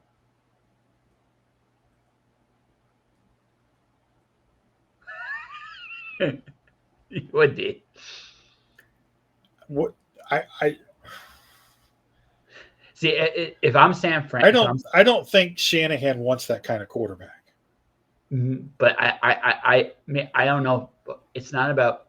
Okay, just think about it like this. This is how I see this. Okay, you have a team that has all the tools, all of them. Okay, you need now. If Lamar has limitations with his arm or his accuracy and stuff like that, this is the right team for him to learn. Oh, I agree 1,000%. But for whatever reason, I don't think that's what Shanahan wants. Yeah, but I mean that would be the ideal landing spot for him. Oh yeah, I agree. So the Raiders. God, that would be nasty.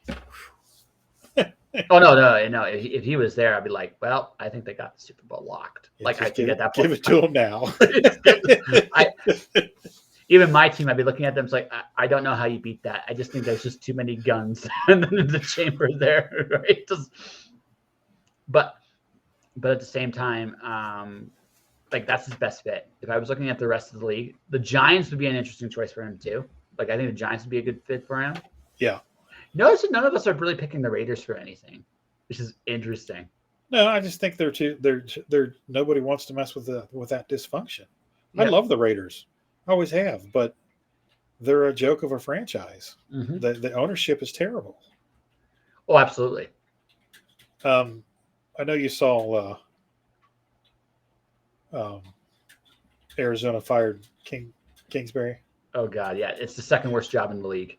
Yeah, Denver's the worst job, ladies and gentlemen. By the way, just so we make that clear, nobody wants to go to Denver. But there you go. DeMar Hamlin has been discharged from the hospital. Yes, he has. I saw that earlier today. Okay, cool. That doesn't mean he plays again anytime soon, because who knows what the heck happened there. But at least he's going to be okay. Yeah. I was just seeing if there was any Adam Schefter late breaking news, and there's not. No, there's not going to be any, like, none of this stuff. I mean, Kingsbury got fired. The Texans fired their guy. Yeah, Lovie Smith. I was kind of surprised at, because that team was nasty the last 5-6 games of the year. Oh no, they had pride. Yeah, I think this is the interesting thing about everybody's like. So I saw an interesting argument about them taking the knee and losing the game on purpose, but you don't do that with. So watching Fox and listening to it, it's like there's a cultural reason. So we're gonna go back to Detroit last year, not this year. Last year they were 3-13 when it was all said and done. But that last game, he wanted to give them a win. And yes, it was against Green Bay's backups. Yes, it was guns, all that stuff. That's not what mattered. What mattered was you wanted to give the team a winning spark, because in the long term, that builds your culture. You don't want to accept losing under any circumstances, right? You accept losses are going to happen. Right. But you're not going to have the attitude that I'm a loser, or I'm playing like a loser, or I'm going to be that. Houston didn't play like they were losers. They wanted that win. They wanted that, again, the work to matter. Your work matters. Your effort matters. We will reward you in the only way that truly matters in this game. That's wins. Yeah. And that's important. And some people, it cost them the number 1 pick. But if they're going for a quarterback, unless Chicago is like the Dallas Cowboys of drafting, we're going to see, like, they're not going to pick a quarterback. Right. So Houston's going to get their quarterback one way or the other. So.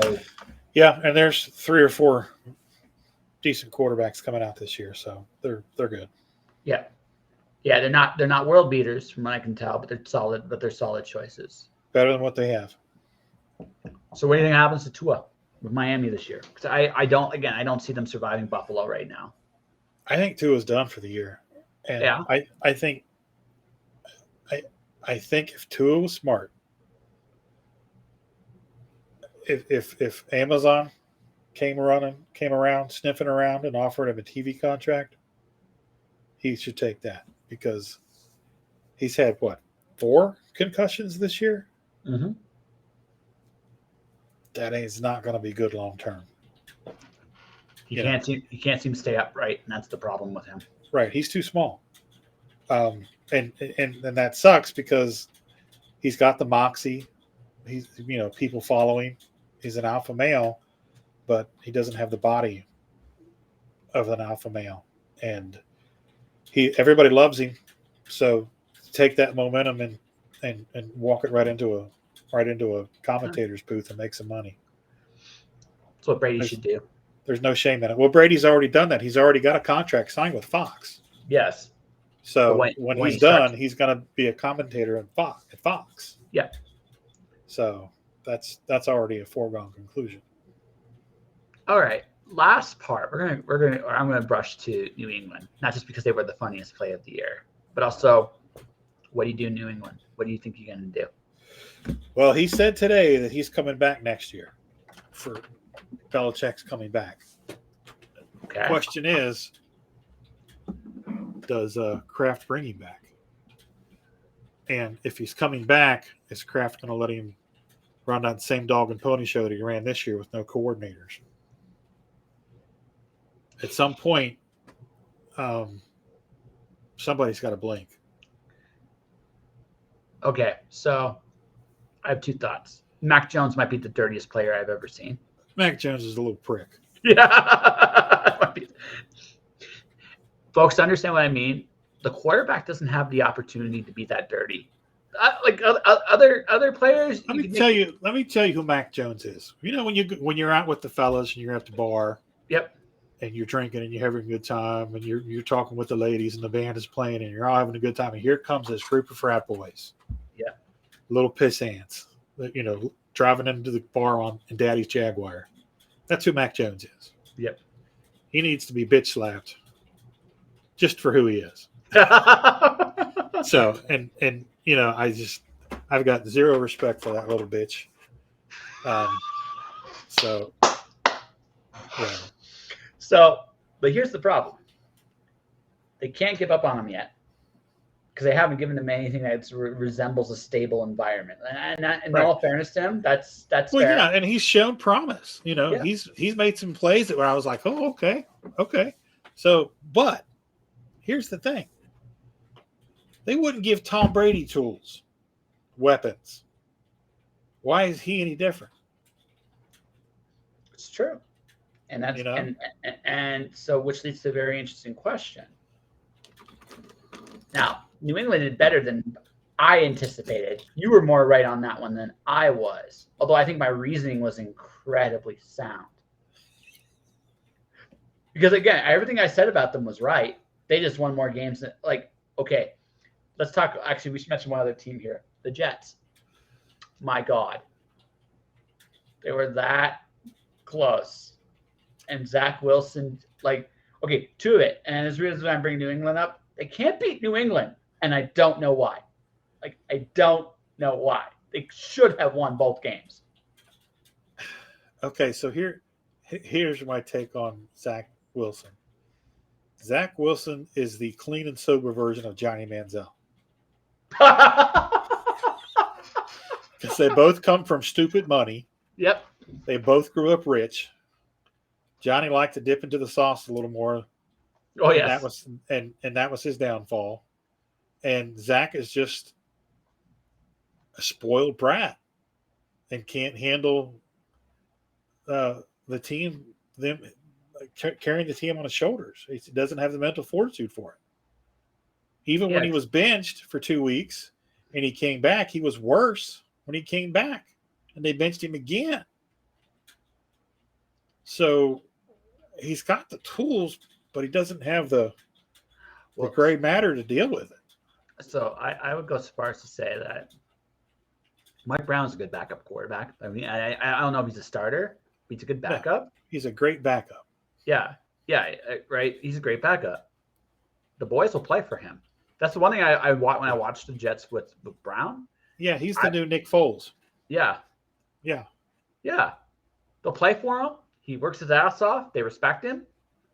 Heck, he played hurt. Hey, that game where he took a nasty hit and he was hobbled. He finished the game. Yeah. And everybody on the team loved that. It's like, hey, he's willing to fight. I'll fight with him too.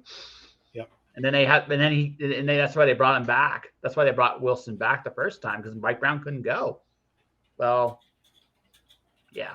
So we saw how that went. Yeah. Yeah. So where are they in the draft order? I don't know. They're lower than Detroit. I know that. They're lower. Are they really? Yeah. How many games did they win this year? They won the same. You gotta remember, Detroit has like that extra pick on top. So hang on a second. What's the draft order for the 2023 NFL draft? AI being used to its absolute tool. We just find out the importance of football here. So it's the Bears, Texans, Arizona, the Colts, Seattle, Detroit, the Raiders, Atlanta.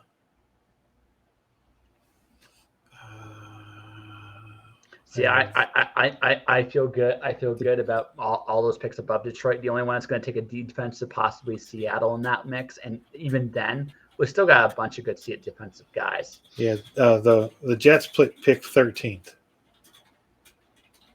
and here Houston's got the 12th pick too. Yes, it does. Houston's gonna like that. Houston's gonna rebuild their culture pretty good next year. Detroit's got the 18th pick too.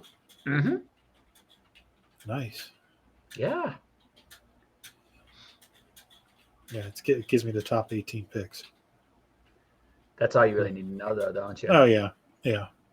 Packers pick 15th. Patriots pick 14th.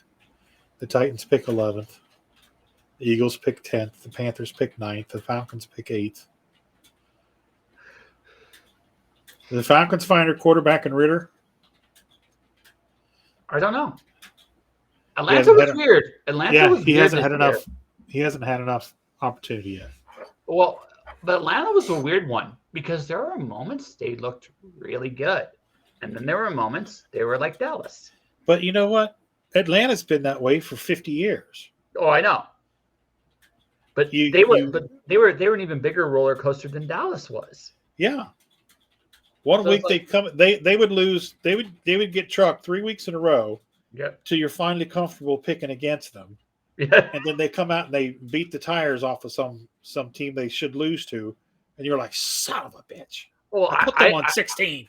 Well, I think one of our pick'ems, I picked Tampa Bay over Atlanta. Was I wrong? I was like, wait, what the fuck? Yeah, and that's another one where the voice in my head says pick Atlanta.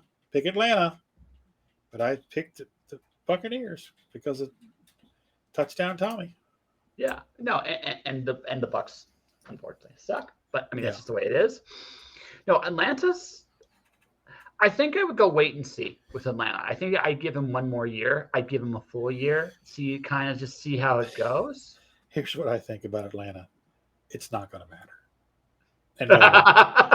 And no one cares. No.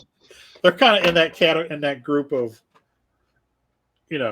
Detroit, not Detroit, Denver, and the Indianapolis. They're one of those. It's like the Atlanta Hawks. They've got an NBA team. When they picked Trae Young, because I was watching the draft when they drafted Trae Young, and I was like, oh shit, his career's over. The best part of him being drafted by Atlanta is that he might get busy with Jamie Gertz, the chick that owns a team. But I mean, that's the thing. Like Ice Trae, I've watched him. He's a good heel. Like he's a good bad guy. He plays a bad guy very well. But yeah. I mean, he's tremendously talented. Immensely talented. Not enough around him. They're always going to be mediocre in the NBA. In the NFL, they've had moments here and there, and that's the thing, right? And it's just like I think New Orleans resurges next year. Really? Yeah. Who else is in that division? Who's their quarterback next year? That's the interesting one. They don't even pick in the top 18. See, but there's so many quarterbacks that are going to be playing magical carousel. Yeah, but who's their coach next year? That's the other thing that's interesting too. I think New Orleans to me is the sleeper in the South because they were almost good this year. That's how I'm going to play it. Oh, Carolina is the other team in that division. So yeah. I think Tampa drops off the face of the earth. Oh yeah. I think Atlanta, whatever. As you said, like whatever. They're going to be third up place. Yeah. Right. So Carolina could be good. They're interesting. Like they're legitimately an interesting team. And they have pieces. Actually, getting out from under Baker was the best thing that could have happened to them. Yeah. Right. They show that they actually there's a good team under all of that crap. Are they bringing Sam Darnold back? I don't know. I doubt it. Well, they've got the 9th pick. Is there going to be a decent quarterback left in the 9th? Yes, I think so. Okay, so Detroit. Okay, let's assume Detroit and Seattle pick defensive people. Let's assume that for the sake of argument. Okay, who's above them? The Raiders, the Falcons. Okay. So Falcons aren't going to the Falcons aren't going to draft a quarterback. So okay, they're out. You don't think so? Nope. Okay. You said this yourself. He needs more time. It was a question. Yeah. I mean, I'm a little partial to Ritter because he went to UC.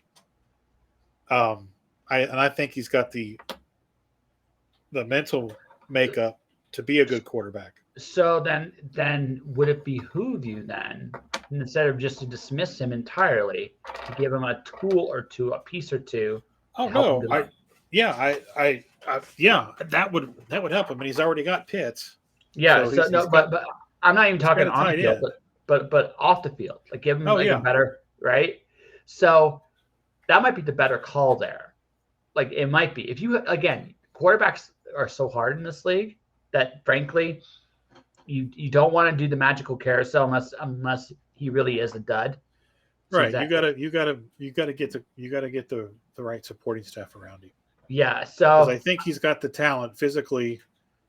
he could be a franchise quarterback, but he needs so then supporting staff. In that case, so then Atlanta won't draft a quarterback. So all right, so Detroit won't. Right, Detroit won't. Seattle probably won't. So you've got the Bears, the Texans, the Cardinals. Cardinals aren't going to. Well, I don't know. Nor should the Bears. And nor should the Bears. No, the Bears won't. The Colts will. Yep. And the Raiders need a quarterback. The Raiders pick 7th. Panthers pick 9th. Falcons are in between. So, yeah, I think they get a quarterback. Right? I think they get a quarterback. So that answers that. So I think it's very, very doable. I think it's very, very doable. And then you go with it, whoever that is. Makes sense, right? Because again, Chicago's not going to do it unless they're insane, right? No, they don't. One thing they don't need is a quarterback. Arizona doesn't need a quarterback. Oh well, okay. Let me rephrase that. Depends on who you ask. Yeah. Arizona's stuck with a quarterback. Yeah. Yeah. So they're not going to deal with that. Seattle doesn't need one. Detroit doesn't need one. Right. Indy needs one for sure because God only knows. Right. Yeah. Indy and the Raiders. Yeah. Both need one. And the Panthers. Yeah. So, they're going to get a quarterback. It'll be interesting to see who's left. Yeah, exactly. Well, sir, this has definitely been a fun chat. Let's wrap this up. So, you think all hail our San Francisco overlords? Yeah, I think so. Okay. That's my pick. Cincy Frisco wins. I say Cincy Philly. Cincy wins. Let's hope that you're right. Yeah, that's what I say. There's one time I'm willing to be wrong. It'll be this time. Yeah. And I think the nation would love to see that Super Bowl.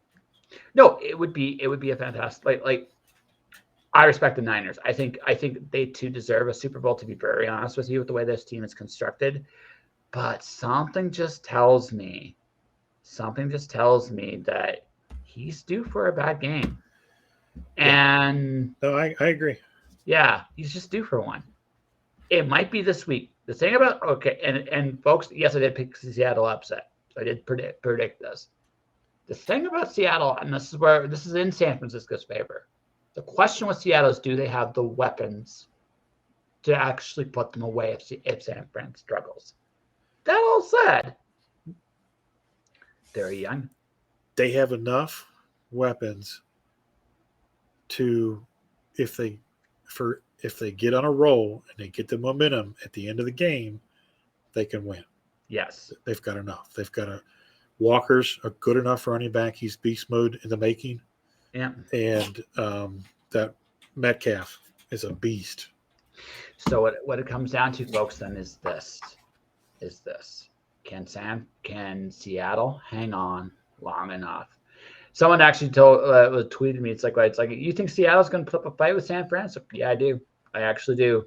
And I think the biggest key is the second receiver on that team because Metcalf's going to get double teamed. Yep. So whoever's their second receiver, I can't think of his name. But they're young. They're playing with house money. They're not expected to win. Probably shouldn't, to be honest. But I got a feeling that somewhere in this playoff, San Fran's quarterback is going to have a bad game. And if that happens, it'll be a good game. Yeah. I just got a feeling, and maybe I'm wrong. Like I said, and folks, once again, I reiterate this. Yes, I did pick Dallas this week, but that's because that's how shitty I think Tampa Bay is. It's not because I think Dallas is gonna go anywhere past that point.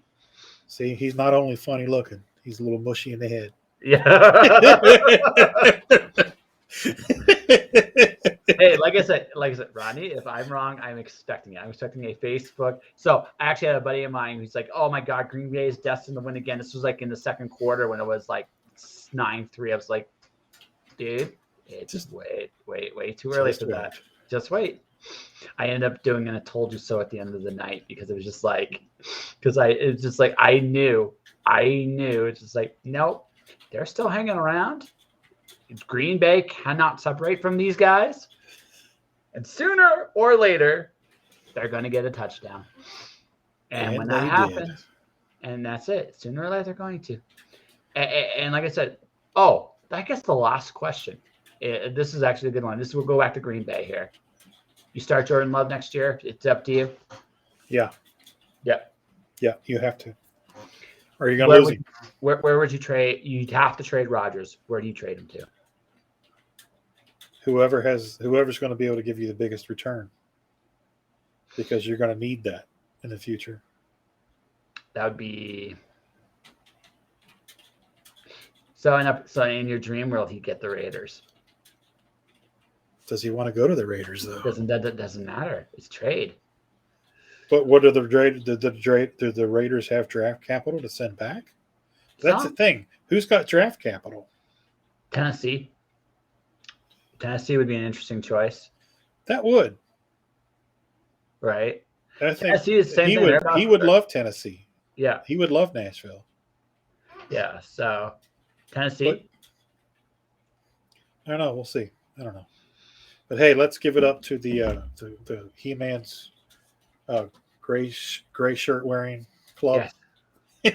I gotta ask this question because football official football stuff's done, unofficial stuff. So folks, we had a pool going between me, Rodney, and producer B. Did she win? Because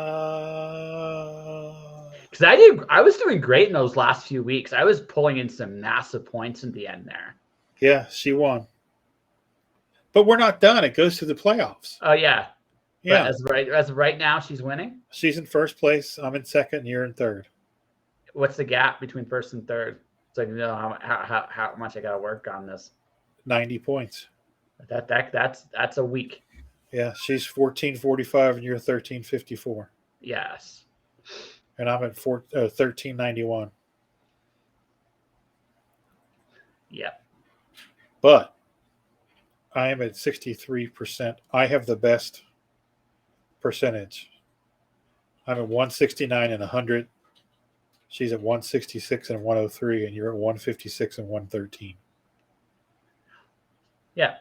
So she wins on average. She averages 65 points a week. I'm second with 63, and you're third with 31. She's picking at a wow, 31 points a week. That doesn't add up. No, 61. Okay, there. That feels better. That feels yeah. No. Yeah. Did I say 31? Yeah, you said 31. So it's like, wait, what? Oh no, it's 65, 63, and 61. So it's really close, actually. Yeah. Yeah, so I'm picking at 63%. She's 62, and you're 58. So yeah, I mean it's really, I'm 3 games better wins and losses than her. And yeah, so you're behind by 10. So ladies and gentlemen, so Tina is kicking our asses for the second year in a row. Yes. There you go. For you, this is my first ass kicking. So, yes. Okay. Yes. So, you'll get used to it. Yeah.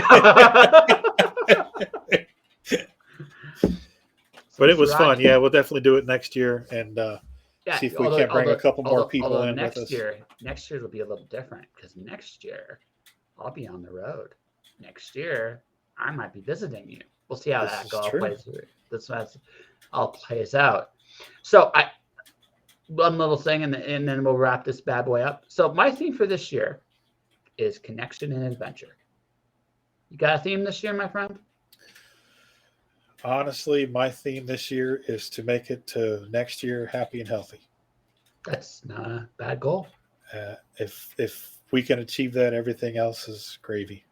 Honestly, that's fair. If we can have our health and our happiness, that's honestly all I care about. If everything fell apart tomorrow, and we were happy and healthy, that's just that's all. Well, that's there's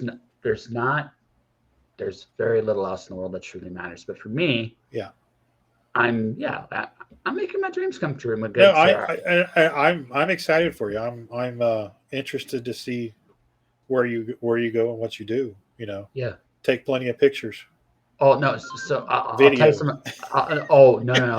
That's why this week is kind of important. But also, you got to come back before I hit 1,000 because I want to do a. And if she's up to it for just even 5 minutes, producer B needs to come on picture with us for 5 minutes. Cool. I can get her on there. Yeah. All right. So, that'll work. Ladies and gentlemen, this is the NFL playoff picture. We're not going to promote anything this time because it doesn't really feel like that kind of conversation. But the next time, Rodney will be back before episode 1,000, and then we'll do a very much more proper. We'll probably still talk some football, but of course.